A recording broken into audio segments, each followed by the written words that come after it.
तर आता मी चूल पण मस्त पेटवलेली आहे आणि तवा ठेवलेला आहे तापायला। तर आता आपण खोबरं ठेसून घेतलं होतं आणि आपण भाजी पण आता मस्त उकळायला टाकून दिलेली आणि थोडी। तर बघा एकदम आपली मस्त अशी काळी भाजी शेवभाजी तयार झालेली आहे आणि एकदम असं मस्त वास पण असं एकदम खमंग आणि असं एकदम मस्त वास येऊ राहिला हिचा। हे बघा किती छान आणि दिसायला पण एकदम मस्त झालेली आहे। नमस्कार, तर पुन्हा एकदा तुमचं नवीन व्हिडिओमध्ये स्वागत आहे। चला तर आता आम्हाला मस्तपैकी शेवभाजी बनवायची आहे। तर तुम्ही आमचा पहिला व्हिडिओ पाहिलाच असेल शेवभाजीचा। तर आज आम्ही ना दिवसभर म्हणजे पापडच बनवलेले होते। आज आम्हाला बाकीचं काही काम नव्हतं तर आज आम्ही पापड बनवले। तर तुम्ही आमचा पापडाचा व्हिडिओ बघितलाच असेल आणि आता आम्ही शेवभाजी बनवणार आहे। तर पहिल्यांदा अगोदर आम्ही म्हणजे मसाल्याची केली होती शेवभाजी, तर आता आम्ही ना म्हणजे काळी शेवभाजी करणार आहे। तर कांदा वगैरे घालून मस्तपैकी काळा मसाल्याची शेवभाजी बनवणार आहे। तर तुम्ही व्हिडिओ शेवटपर्यंत बघा आणि चॅनलवर तुम्ही जर नवीन असाल तर सबस्क्राईब करायला विसरू नका। तर चला आपण लगेच आता शेवभाजी बनवायला लागणार आहे। तर आता मी चूल पण मस्त पेटवलेली आहे आणि तवा ठेवलेला आहे तापायला। तर हे बघा आपल्याला मसाला काढून घ्यायचा आहे, काळ्या मसाला काढायचा आहे। हे बघा तर शेंगदाणे, आपल्या शेंगदाणे त्याचा वापर नाही करायचा, आपल्याला काळी शेवभाजी बनवायची आहे त्यासाठी। तर 4 कांदे घेतलेले लहान लहान, तर अगोदर भाजून घेतलेले आहे ते आणि लाल मिरच्या घेतलेल्या आहेत थोड्याशा। आणि उन्हाळ्याच्या दिवसात आहे ना म्हणजे हिरव्या मिरच्या आहे का जास्त तिखट नाही राहत, त्यामुळे आहे ना हिरव्या मिरच्या लवकर संपून घ्या त्यावेळेस बाजारच्या ना। तर मग थोडीशा लाल मिरच्या घेतलेल्या आहे आणि या एकदम गावरान मिरच्या आहे तर लई तिखट राहतात त्याच्यामुळे थोड्याच घालायच्या आहे। आणि कविताचं चालू आहे आता तिकडे खोबरं कापायचं काम।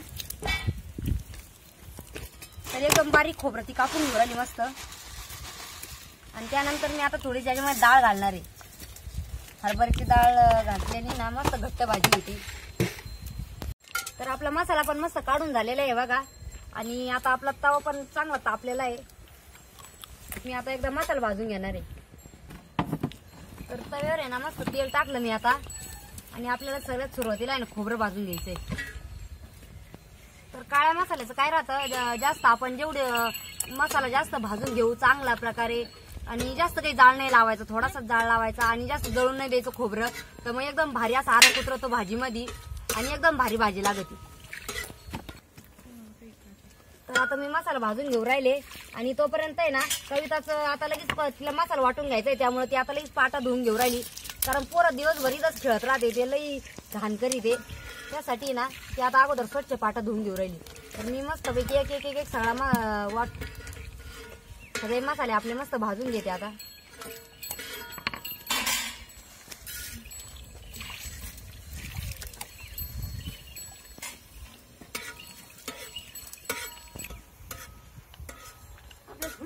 तर आता खोबरं आपलं आणि डाळ आणि आपण बाकीचं भाजून घेतलेलं आहे। तर आता कांदा आणि मिरच्या लसूण भाजायचा राहिला होता तर मी आता तो व्यवस्थित भाजून घेते।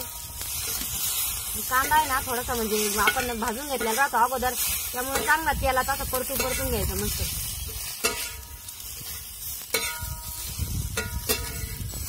तर आता आपला कांदा ते पण परतून झालेला आहे आणि मी ना थोडीशी हळद टाकीते त्याच्यानंतर वरून। हळदी नाही ना मग तरी येते भाजीला एकदम भारी, आणि मसाल्यामध्ये जर हळद टाकली ना तर भारी येते जास्त त्याच्यापेक्षा। कधी पण आहे ना मसाल्यात भाजायच्या टायमाला थोडीशी हळद टाकायची, नंतरून आपण टाकीतोच म्हणा पण मग तो अगोदर पण टाकून घ्यायची, तसं तरी यायला म्हणजे चांगलं लागेल राहते, तरी मस्त येते। तर आपला मसाला पण आता पूर्ण भाजून झालेला आहे, मी एक ताटात पूर्ण काढून घेते। तर आता आपण म्हणजे आपला पाटा पण मस्तपैकी धुवून घेतला होता आणि आपण खोबरं टाकून घेतलेलं आहे पाट्यावर आणि हे पण आपल्याला ठेसून घ्यायचंय। आणि खोबरं ना असं ठेसून घेतलं ना तर मसाला वाटायला इतकं सोपं जातं, लई सोपं जातं। एकदम बारीक खोबरं आपल्याला मग पाट्यावर वाटून घ्यावं लागतं।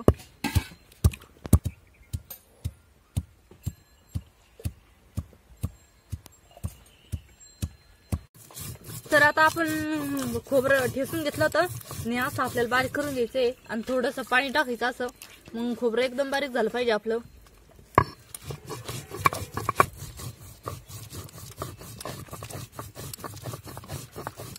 तर आता आपण याच्यामध्ये धणे आणि डाळ टाकलेली पाट्यावरती आणि ही पण आपल्याला एकदम बारीक वाटून घ्यायची।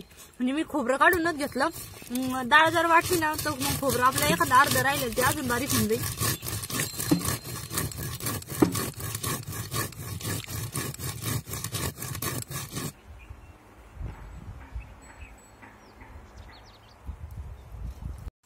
आता आपला मसाला पण वाटायचा झालेला आहे आणि दिवस पण आता मळवला, म्हणजे आता स्वयंपाकाचीच वेळ झालेली आहे. आणि आता संध्याकाळच्या टायमाला आम्ही आता म्हणजे दिवा लावितो तुळशीला. तर आता आपल्या वेळी चालू आहे दिवा लावायचं. संध्याकाळी देवाची पूजा करावंच लागते, दिवा अगरबत्ती लावून. झाला का मसाला वाटून? झाला ना. चल बरं, घरातला दिवा लावला, बाहेरचा लावला, झाला मसाला वाटून झाला. चल पटकन. तर बघा आता कविता मस्त पैकी आपला मसाला एकदम बारीक वाटून आणलेला आहे पाट्यावर. आणि तिला तशी एवढी सवय नव्हती, पण झाली आता सवय पाट्याची पण आता. तर आता मस्त कढई पण तापलेली आपली आणि आम्ही आता त्याच्यात तेल टाकलेलं आहे. आणि आता आपण एका वाटीमध्ये थोडासा प्रवीण घेतलेला आहे आणि त्याच्यामध्ये आपल्याला थोडासा काळा मसाला टाकायचा आहे. तर ह्यो आपला घरचाच काळा मसाला आहे. तर ह्यो आपल्याला 1-1.5 चमचे टाकून घ्यायचा आहे त्याच्यामध्ये. थोडं जास्तच टाक, एकदम चव लागत काळ्या भाजीला. आणि एका वाटीत आहे ना कोथिंबीर पण आणलेली मी. तर वाळलेली एका वाटीमध्ये कोथिंबीर आहे, म्हणजे आता पाऊस पडला तेव्हा आम्ही कोथिंबीर वाळून बरडीमध्ये ठेवली होती. ती कोथिंबीर मस्तपैकी हिरवी गार आहे, अजून पण फक्त वाळलेली. आणि त्यात थोडासा कढीपत्ता टाकला आता. आणि आपलं तेल पण मस्त तापलेलं आहे. आणि आपल्याला सुरुवातीला आहे ना जो मसाला आहे का काळा मसाला हा आहे ना परतून घ्यायचा आहे चांगला.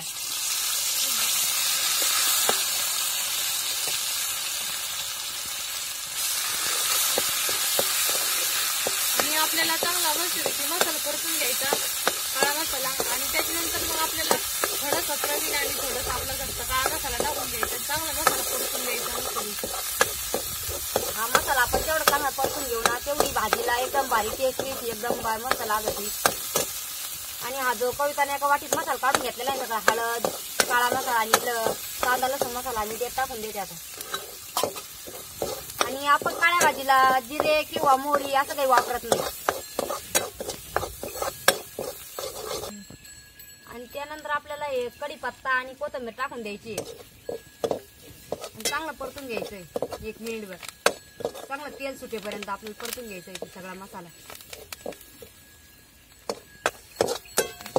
तर आता आपण मसाला वाटून घेतला तर ना त्याच्यामध्ये आपल्याला आता मीठ टाकायचंय.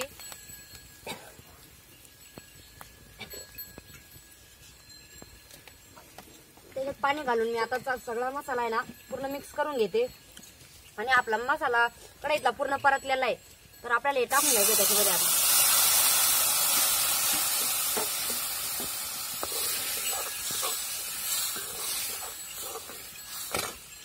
आणि पाणी घालून आपल्याला जेवढा आपल्याला रस्सा बनवायचा तेवढा आपल्याला पाणी टाकून घ्यायचंय.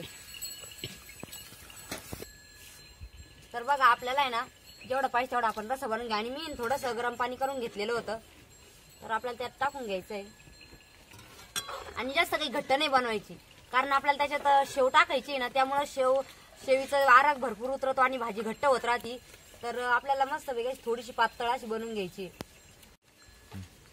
तर आपण भाजी पण आता मस्त उकळायला टाकून दिलेली आणि थोडीशी पातळच बनवलेली आहे बघा, जास्त काही घट्ट नाही बनवलेली.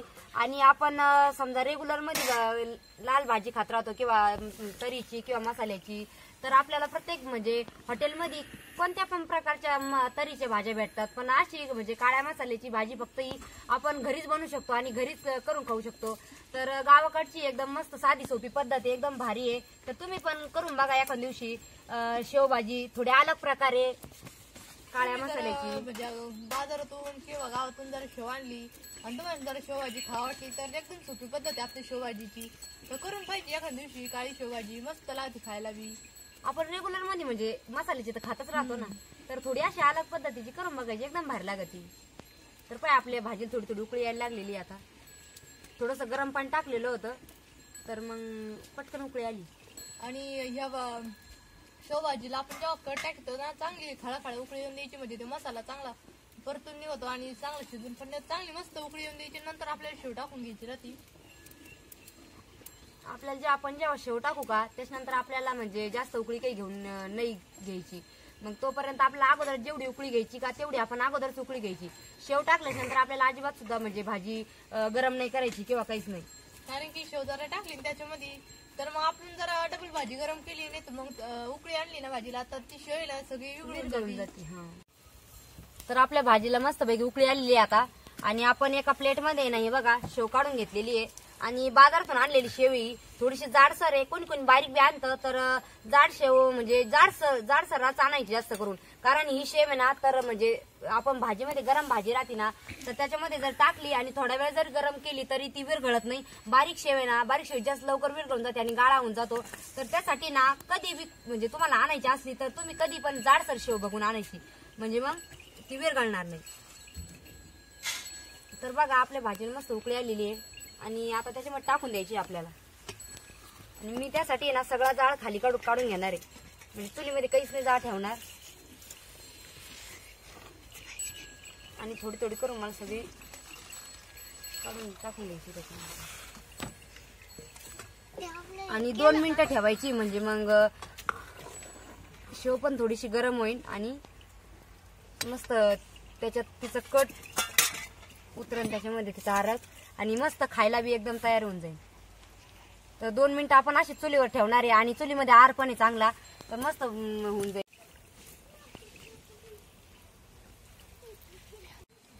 तर हे पहा तर मस्तपैकी आपली शेवभाजी झालेली तयार. आणि आता आम्ही म्हणजे चुलीतला जाळ पण कमी केलेला आहे. शेव टाकल्याच्या नंतर आपल्याला अजिबात जाळ नाही घालायला कढई खाली. त्याच्यामुळे आता मस्तपैकी आमची शेवभाजी झालेली आहे. तर तुम्हाला आमच्या शेवभाजीचा व्हिडिओ कसा वाटला ते तुम्ही नक्की कमेंट मध्ये सांगा. धन्यवाद.